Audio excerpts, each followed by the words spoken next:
so the first one we're going to do is the range of motion of shoulder flexion. The axis placement is going to be center of the lateral humerus, just distal to the acromion process, and the anatomical location of the stationary arm will be parallel to the trunk, and the anatomical location of the movable arm will be parallel to the humerus. So I'm going to have my client raise his arm up, and we have 160 degrees.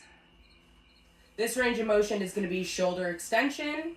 The axis placement is going to be the greater tubercle of the humerus, and the stationary arm will be parallel to the mid-axillary line of the thoracics, or parallel to the trunk, and the movable arm will be lateral to the epicondyal, or parallel to the humerus. So I'll have my client reach his arm back,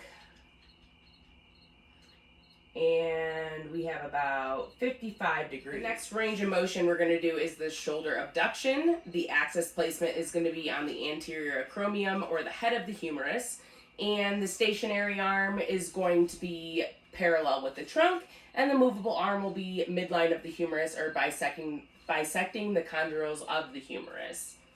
So we'll line this up parallel with the trunk, and I'll have the client raise his arm, thumb leading. And it looks like we have about 130 degrees. The next range of motion we're going to do is the shoulder internal rotation. The axis placement is going to be on the olecranon process, and the stationary arm will be parallel to the floor, and the movable arm will be along the ulnar styloid process.